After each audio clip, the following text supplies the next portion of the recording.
Real estate లావాదేవీల్లో చాలా paper work ఉంటుంది. ఒక్క చిన్న పొరపాటు కూడా పెద్ద సమస్యలు సృష్టిస్తుంది. అందుకే ప్రాపర్టీల అమ్మకం, రిజిస్ట్రేషన్, ట్రాన్స్ఫర్ వంటి వ్యవహారాల్లో చాలా జాగ్రత్తగా ఉండాలి.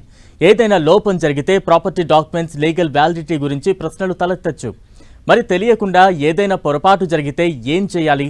ఈ సమస్యను ఎలా పరిష్కరించుకోవాలి? తెలుసుకోవాలంటే ఈ స్టోరీ చూడాల్సిందే.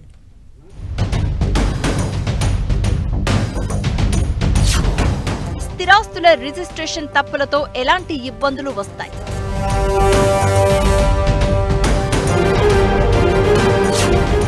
రిజిస్ట్రేషన్లో తప్పులు దొర్లితే ఏం చేయాలి?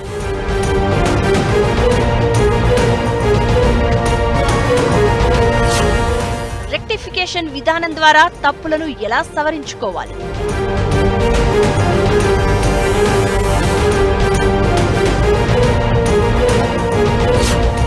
సాధారణ తప్పులకు సంబంధించి రెక్టిఫికేషన్లో ఫీజు ఎంత ఉండొచ్చు?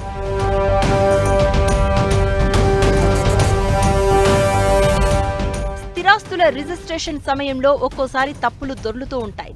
ఇల్లు, ఫ్లాటు, ఖాళీ స్థలాల వంటి స్థిరాస్తులు కొనుగోలు చేసినప్పుడు కొన్నిసార్లు డాక్యుమెంట్స్ లో తప్పులు నమోదవడం జరుగుతూ ఉంటుంది.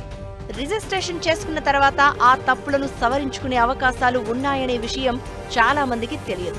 రెక్టిఫికేషన్ విధానంతో తప్పులను అధికారికంగా సవరించుకునే వెసులుబాటు రిజిస్ట్రేషన్ శాఖ కల్పిస్తోంది.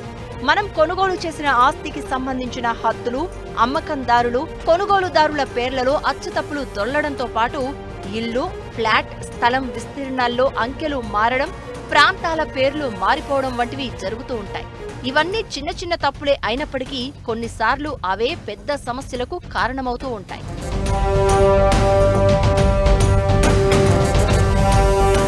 రిజిస్ట్రేషన్ సమయంలో జరిగిన తప్పులతో బ్యాంకుల్లో రుణాలు తీసుకునే సందర్భాల్లో, అలాగే ప్రాపర్టీ విక్రయించే సమయాల్లో ఇబ్బందులు వస్తూ ఉంటాయి. అంతేకాకుండా ఆస్తుల పంపకాల సమయంలోనూ న్యాయపరమైన చిక్కులు తలెత్తుతాయి. దీంతో చాలా సందర్భాల్లో ఏం చేయాలో చాలా మందికి తెలియదు. కానీ వీటన్నింటికి రిజిస్ట్రేషన్ శాఖలో పరిష్కారం ఉంది. అదే రెక్టిఫికేషన్. దీని ద్వారా రిజిస్ట్రేషన్ సమయంలో దొర్లిన అన్ని తప్పులను సవరించుకునే అవకాశం ప్రభుత్వం కల్పించింది.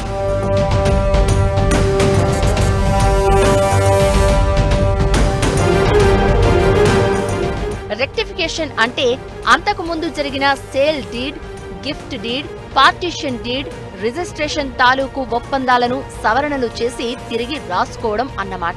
రెక్టిఫికేషన్ కు సైతం సాధారణ రిజిస్ట్రేషన్ తరహాలోనే స్థిరాస్తి అమ్మకందారులు, కొనుగోలుదారులు ఇద్దరూ హాజరు కావాల్సి ఉంటుంది. అంతకుముందు జరిగిన ఇల్లు, ఫ్లాట్, ఖాళీ స్థలాల ఒరిజినల్ డాక్యుమెంట్స్ సాయంతో మళ్లీ కొత్తగా మరో సెట్ డాక్యుమెంట్స్ తయారు చేయించుకోవాలి. రెక్టిఫికేషన్ కు కనీసం ఒక రోజు ముందు స్లాట్ బుక్ చేసుకోవడంతో పాటు ఆన్లైన్లో లేదంటే చలానా ద్వారా 2500 రూపాయల ఫీజును చెల్లించాలి.